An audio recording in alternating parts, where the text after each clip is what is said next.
ایک خاتون کا فون آیا, وہ کہنے لگی میں حضرت مولانا طارق جمیل صاحب کے بیانات سنتی ہوں اور 4 سال سے ان کے یہی بیان ہے کہ صبر کرو صبر کرو, جوڑ جوڑ, صبر کرو جوڑ. اچھا وہ پہلے پورا میں آپ کو سناتا ہوں, پھر آپ کو مزہ آئے گا اس میں.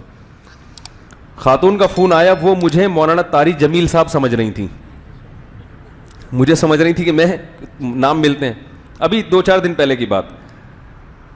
آج کل ویسے ہی فون میں کم ہی اٹھا رہا ہوں, میں نے کہا چلو اٹھا لو, تو مجھے کیا پتا تھا, ایک دم برسنا شروع ہو گئی.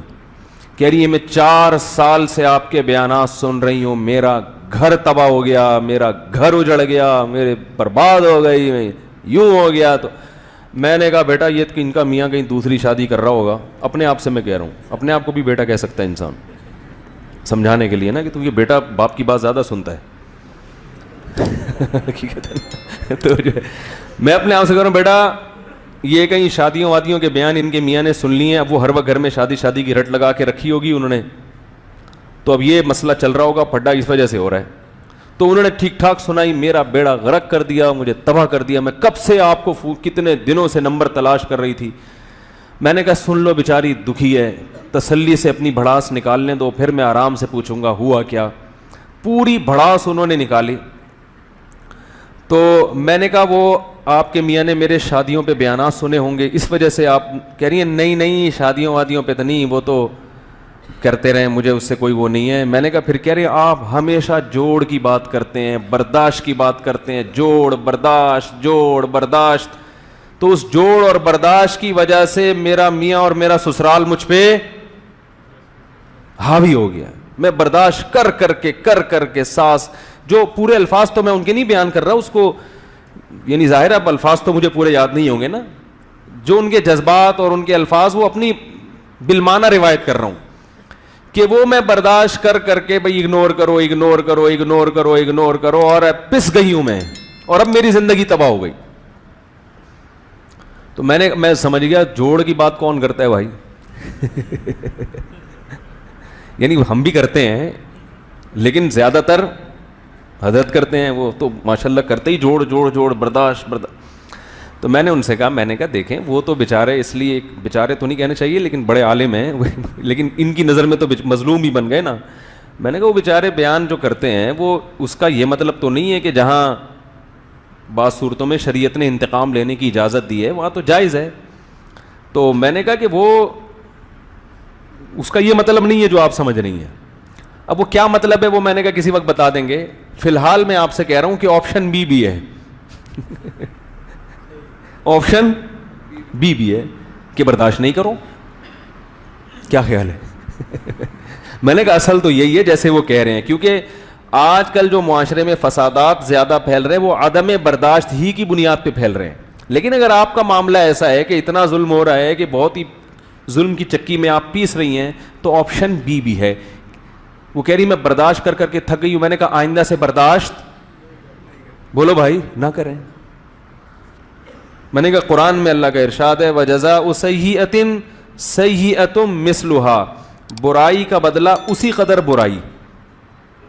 یہ اللہ نے اجازت دی ہے, لیکن اللہ نے آگے ترغیب کیا دی, فَمَنْ عَفَا وَأَصْلَحَ, جو معاف کر دے اور اصلاح کر رہے معاشرے کی, تو فَإِنَّ ذَلِكَ مِنْ عَزْمِ الْأُمُورِ, یہ بڑے دل گردے کا کام ہے, یہ بہت پیغمبروں کی سنت ہے. اس میں ایک ہمیں اس آیت سے کیا پتہ چلتا ہے کہ نمبر 1 کہ اسلام میں بدلہ لینا بھی بولو نا بھائی جائز ہے. ایک بات تو یہ پتہ چلتی ہے, بدلہ لینا بھی کیا ہے جائز ہے. نمبر 2 معاف کرنا افضل ہے, لیکن کب؟ فمن عفا واصلح, معاف کرے اور معاشرے کی اصلاح کرے. پتہ چلا معاف کرنے سے اگر معاشرے کو فائدہ ہو رہا ہے پھر معاف کرے, فائدے کے بجائے نقصان ہو رہا ہے تو پھر معاف کرنے کی ترغیب. بھائی بول لیں اتنی خوبصورت بات کی ہے میں نے, اللہ نے کی ہے, میں نے نہیں کی ہے. اسلام دین فطرت ہے. بعض دفعہ معاف کرنے سے فائدے کے بجائے کیا ہو رہا ہوتا ہے؟ نقصان ہو رہا ہوتا ہے. جیسے حدیث میں آتا ہے کہ اگر ایک صحابی نے پوچھا یا رسول اللہ مجھ سے اگر کوئی میرا مال چھیننے کی کوشش کرے میں کیا کروں؟ فرمایا نہیں دو. یا رسول اللہ وہ مجھ سے لڑتا ہے، فرمایا لڑو تم بھی. یا رسول اللہ وہ مجھے قتل کرنے کی کوشش کرتا ہے، فرمایا اس کو مار دو جان سے. آپشن بولو بھائی بھی. کیا کرو؟ اس کو مار. پھر نبی نے ترغیب دی، فرمایا اس نے تمہیں اس لڑائی کے دوران قتل کر دیا تو تم شہید ہو، تم نے قتل کر دیا تو وہ جہنم میں. شہادت کا مرتبہ مل رہا ہے کس پہ؟ پھڈا کرنے پر. کیوں؟ یہاں معاف کرنا بھی جائز ہے. کئی ڈاکو چھیننے کے لیے آئے تو ضروری نہیں ہے کہ آپ لڑ کے جان ہی دے دیں اپنی، ضروری نہیں ہے. لیکن ترغیب کس کی دی جا رہی ہے؟ کہ لڑو اپنے حق کے لیے. کیوں؟ یہاں معاف کرنے میں اصلاح نہیں ہے، لڑنے میں اصلاح ہے. تم نے چھوڑ دیا، وہ آیا اور ایک دو پنچ لگائے اور مکہ بھی مارا اس نے، اور بندوق بھی ہے اس کے پاس. قتل کرنا جب جائز ہے جب بندوق سے آپ پر یعنی اسلحہ دکھا کے آپ سے لڑ رہا ہو. ویسے اگر مکے بازی ہے پھر قتل کرنا جائز نہیں ہے کسی کو. بھائی اصل آپ کو پتا ہے نا کہ آپ مار بھی سکتا ہے آپ کو، تو دفاع میں آپ اس کو مار سکتے ہیں. تو یہاں معاف کرنے میں اصلاح نہیں ہے، یہاں انتقام لینے میں معاشرے کی کیا ہے. کیونکہ اگر ان لوگوں کو آپ چھوڑ دو گے کل یہ کسی اور کا بٹوا چھینے گا. تو وہ خاتون کو میں نے بتایا کہ اگر واقعی ظلم ہو رہا ہے بھائی، شوہر بہت زیادہ اگر ناقابل برداشت ہے، اول تو خود سے فیصلہ نہیں کرو، کسی کے تیسرے کے پاس لے کے جاؤ. کیونکہ بعض دفعہ خواتین کو غلط فہمی ہوتی ہے کہ شوہر حقوق نہیں ادا کر رہا، وہ ادا کر رہا ہوتا ہے. آپ کو یہ غلط، اگر واقعی ہے ایسا مسئلہ ہے ناقابل برداشت ہے تو ایک آپشن اسلام نے یہ بھی دیا ہے. تو اور میں نے عرض کیا کہ قرآن کے الفاظ کیا ہیں؟ فمن عفا و اصلح، جو معاف کرے اور معاشرے کی اصلاح کر دے. معاف کرنے میں معاشرہ سدھر رہا ہو، فإن ذلک من عزم الامور.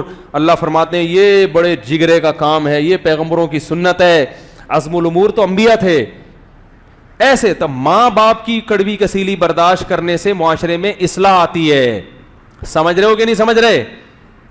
اس سے معاشرے میں کیا ہوتی ہے؟ بھائی بوڑھا باپ ہے، بوڑھی ماں ہے، اس نے تمہاری خدمت کی، برداشت کر لو. وہ بیچارے کیا بگاڑ لیں گے تمہارا؟ انہوں نے دو چار ہاتھ لگا دیے، مار لیا تو کھا لو مار. بوڑھے باپ کی مار میں اللہ نے کیا رکھی ہے؟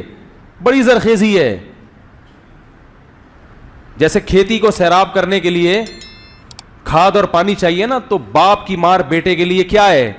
دنیا اور آخرت میں عزت کا ذریعہ ہے. میں نہیں کہہ رہا بیٹے کو ماریں، لیکن اگر ابا نے ہاتھ اٹھا لیا برداشت کرو. یہاں اسلام کیا کہہ رہا ہے؟ وَلَا تَقُلْ لَهُمَا اُفٍّ. لیکن اس کی بھی ایک حد ہے، اس کی بھی ایک باؤنڈری ہے. اگر اتنا زیادہ باپ ظلم کر رہا ہے اولاد پر کہ اولاد کے لیے برداشت سے معاملہ باہر، بہت کوشش کر لی، لیکن ایک اللہ نے ربڑ کا تو نہیں بنایا نا، لوہے کا تو نہیں بنایا، ہمیں لچک رکھی ہے. تو پھر ایسے لوگوں کو میں مشورہ دیتا ہوں کہ بھائی اگر واقعی اس طرح سے ہو رہا ہے تو پھر آپ والد سے علیحدگی اختیار کر لو. لیکن یہ انتہائی آخری درجہ ہے، اکثر تو برداشت ہی کرنا پڑتا ہے. لیکن اگر بہت زیادہ معاملہ خراب ہو گیا ہے تو پھر اس سے پہلے کہ اسٹریس میں جاؤ، ڈپریشن کے مریض بنو، ابا سے بولو بھائی علیحدہ، گھر چینج کر لو. ابا وہ کہہ رہے ہیں غیرت کے تانے دیں گے، گھر بدل رہا ہے. میں نے کہا کوئی بات نہیں، اس میں گناہ نہیں ملے گا. یہ جو ہو رہا ہے نا آپس میں جو نفرتیں پھیل رہی ہیں، بڑے نقصان سے بچنے کے لیے چھوٹا نقصان بولو بھائی برداشت کیا جاتا ہے.